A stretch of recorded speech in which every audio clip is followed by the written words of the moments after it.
Hello, in this video I'm going to use this piece of paper to explain how you can overcome anxiety fast, and I've helped people do this in as little as 20 to 30 minutes, even when they've had massive traumatic problems going back decades to their childhood.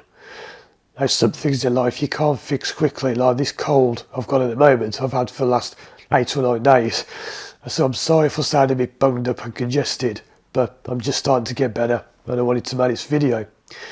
Now, one of the main things people do wrong when they want to overcome anxiety is they look for this magic solution, something they have to do, some secret that they're going to pay someone to tell them. Well, there's only really one thing you need to do, and the rest is all about what you don't need to do. And that's where this piece of paper comes in.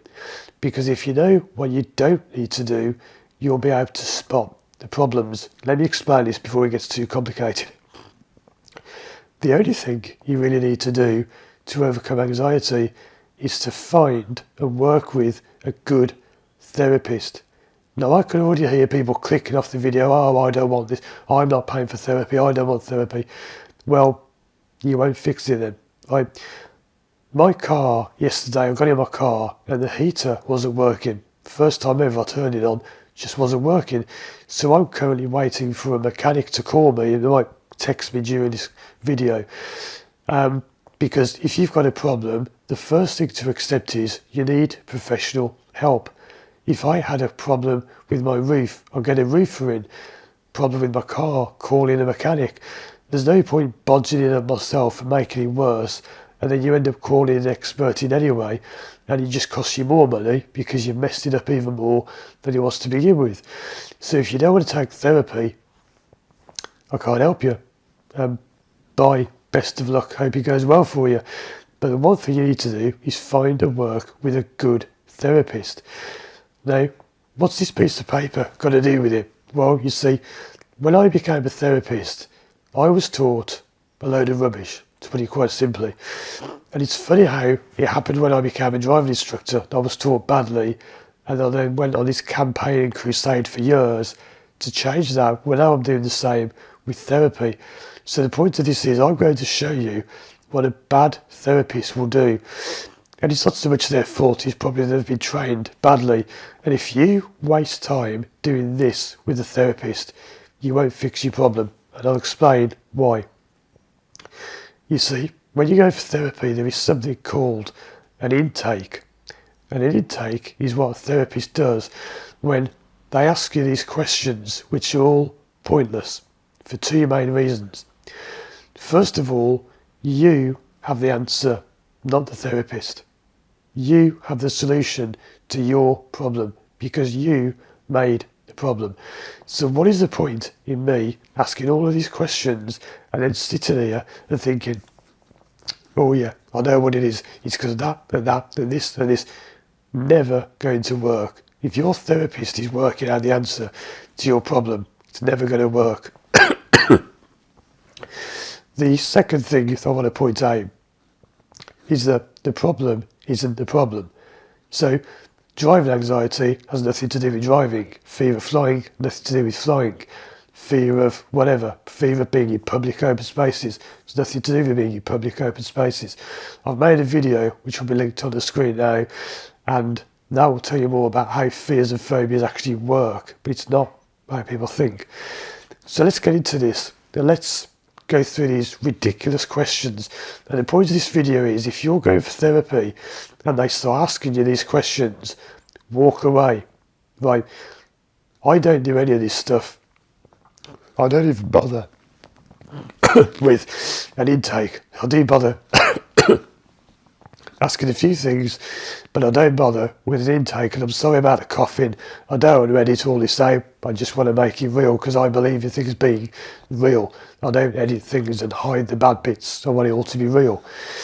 So when you go for therapy, they'll often ask you this. And this is what I was told to go through with everyone. So they ask for your name. Fair enough, you need to know the name, address. You need to know those things for legal reasons because, you need to know who you're working with. But then they ask you things like this. Occupation. Why do I care what your occupation is? occupational stressors. So what is it about your job that makes you stressed? Why do I need to know that?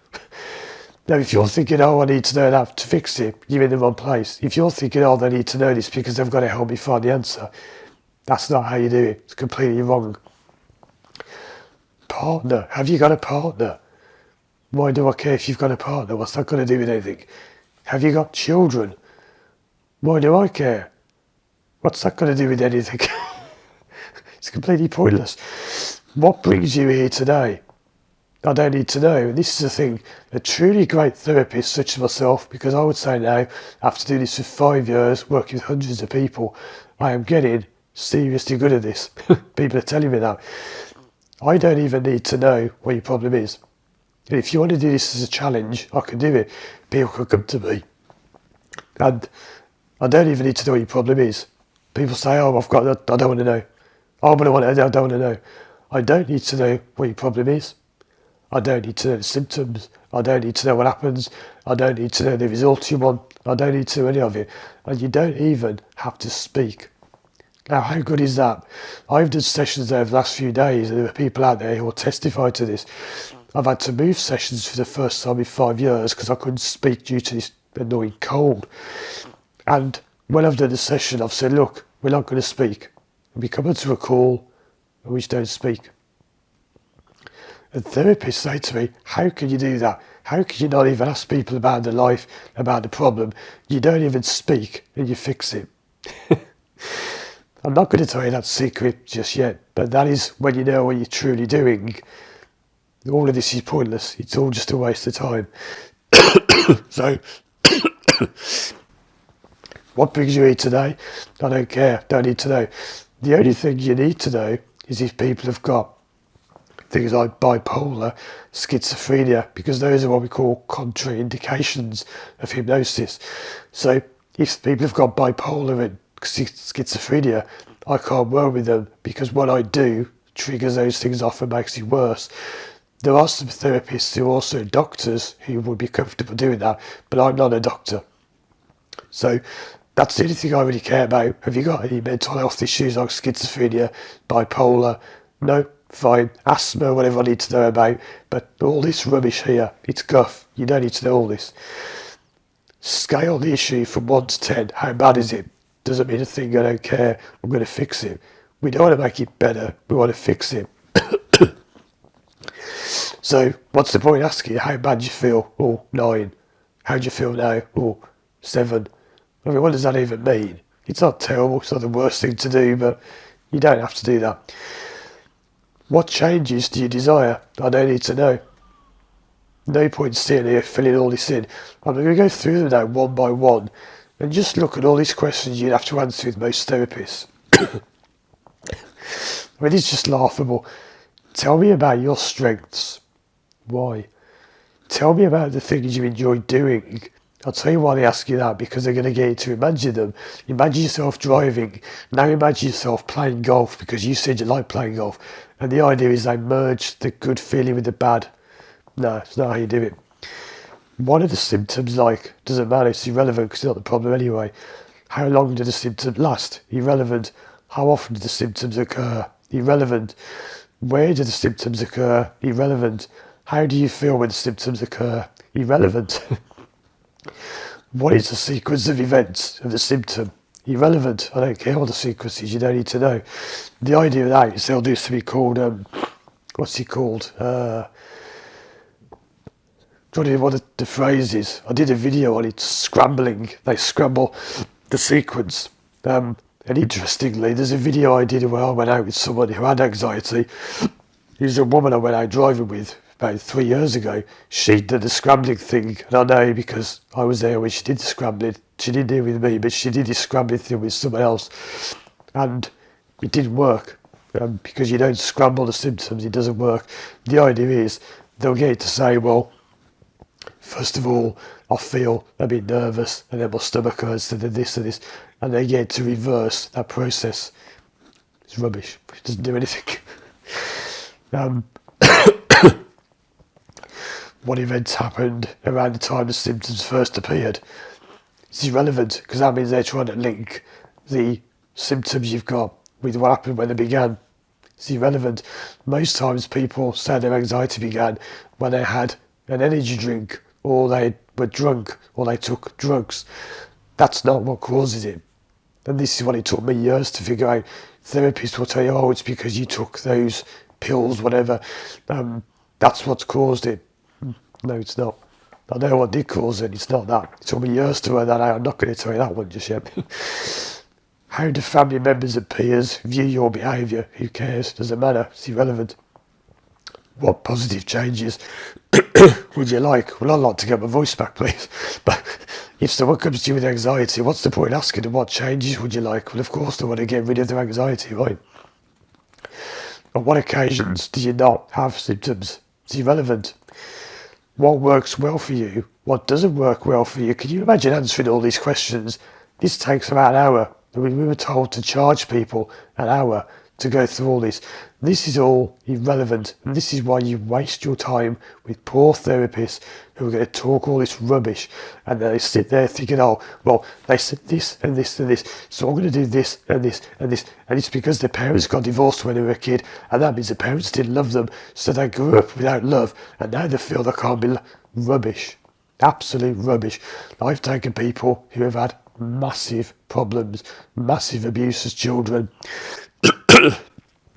and in 1 hour fixed it. And I've been told by psychologists who email me, you can't do that. I've got a degree and I'm clever and I know about psychology, and I've had clients for 5 years and we're just about starting to fix it. 1 hour, gone. Because it's not about this. That's not me losing my voice, that's me whispering a secret. It's not about this stuff. That's not how you fix it. Because they don't know what they're doing. They have all the best intentions in the world, but they don't know what they're doing. This is all irrelevant rubbish. And I've spent years finding out what really causes anxiety, and it's not this stuff. This is one. They told us that when you ask clients this, it will really impress them. So I'm going to ask you, I want to see, does this impress you? What clues can you find to help you change? What? What clues can I find to help me change? It's supposed to make people think, oh, I'm going into a trance. Oh, you're really good. Oh, that was such a great question. I want to work with you. That's what I was trying to ask people. Put it in 3/4 of the way down. What clues can you find to help you change? And people are supposed to be really impressed to think you're so clever. No, that's not how you do it. What will the future look like without your symptoms or problems? That's called future pacing. Don't need any waste of time. What skills have you got to help you change? Rubbish. What benefits will you gain? You've already asked that one, you forgot. Right, that's not me getting wrong, I asked that before. How will you know when therapy has succeeded? Well, because I'll be able to drive, right? What has prevented you from changing so far? Working with rubbish therapists who do this kind of junk, that's what it is. What benefits will you gain from your symptoms? Now, I do get the point of this question, but people often ask this. This is how therapists don't know what they're doing. They ask you, what are you gaining by having this problem? Because I'll tell you, driving anxiety serves a positive purpose. And yes, I used to say this in my videos because I used to believe it. It's a load of rubbish. You don't gain any benefits by having the problem. The idea is your problem is like a living thing in your head, and it exists and lives to give you anxiety to help keep you safe or to protect you. It's rubbish. It doesn't work like that. It's not how you do it. Now, sometimes there can be an element of that, but that's not how you do it. And this is a great question to ask a client. What do you think will go wrong with your therapy? What a brilliant way to start therapy, by asking them what they think is going to go wrong. The idea of that is you can help them alleviate the fears. Rubbish. And this is one that made me laugh. This is what they're called the miracle question. This is one that we're only halfway through, by the way. This is half of your intake. And when I did this course, we made a joke among us, the students, about 25% of the course, if not 50%, was about the intake. Because they said, this is so vital. You must find out as much information as you can about your client. Rubbish. You can come to me and I can not even know your name. I can say, right, okay, don't tell me a thing. Have you got a problem? Don't answer, just nod. You've got a problem. We're going to fix it. 1 hour later, now you can speak. What do you think? How did you do that? Because you don't need to speak, and you don't need to know all this rubbish about your client. This is a therapist thinking that they have the answer. They don't have the answer. You have the answer, and you find it by going into hypnosis and accessing your unconscious mind where it lives. But let's go over this miracle question. So imagine you're a client coming to me. I'm going to ask you this, and this is supposed to really impress you and show you my skills.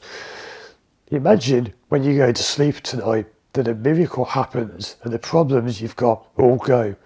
As you were asleep, you didn't know the miracle had happened. When you wake up, what would be the first signs for you to know that a miracle had happened? What? Does that even mean anything? What they're saying is, what's the answer to your problem?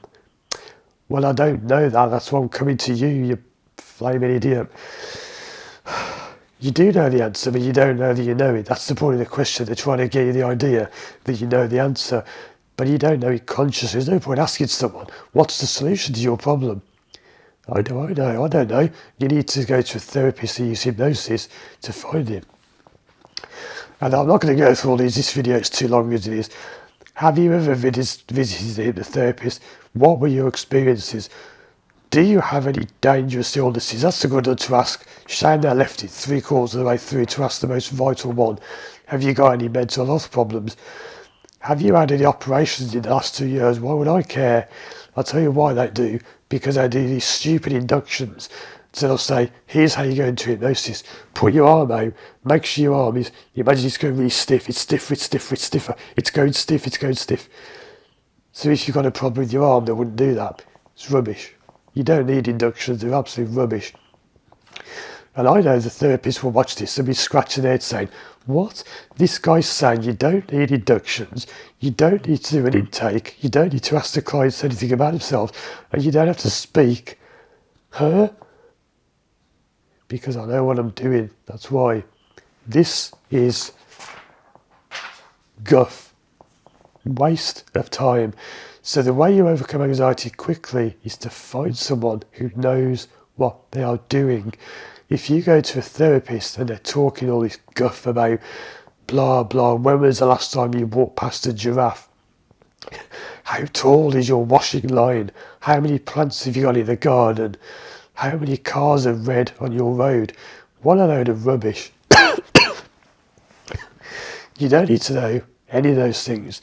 You just need to understand that you have the solution to your problem and that you find it by going into hypnosis, which is not what people think. It's not about having your eyes shut and floating and seeing ghosts and being talked to by spirits.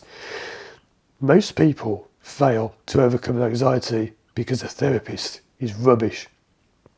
If you want to overcome it fast, find someone who knows what they're doing. And as a rough guide, people who are charging low amounts haven't got a clue. £50 an hour, $50 an hour, no chance. £100 an hour, no chance. If your therapist is charging anything less than I'd say about £800 minimum or about $1,000 to work with them, don't bother. And people tell me I'm too cheap. And they say, oh, you need to put your prices up. That's changed my life. And I've had people who have offered to pay me more after they've already paid me. They say, look, you have just changed my whole life. I want to pay you more money. And people who don't get that, well, if you think, oh, I just want a cheap therapist, well, I can tell you this, cheap therapy doesn't work. Because if you do it cheap, there's not enough skin in the game. And this is for another video maybe, but people say to me, you can do it for free. Even if I did it for free, it wouldn't work. Because people who want it free don't really want to get rid of the problem. They're like, oh, yeah, I'll sort of have a go, do it. Yeah, let's do this hypnosis stuff. Give it a go, see what happens, try my luck. Never going to work. But this video is long enough for now. Check out these other videos on the screen now. And if you want to work with me one-to-one online from anywhere in the world, contact me through my website, firstdrive.com. Thanks for watching, and as always, I'll see you again soon for more videos.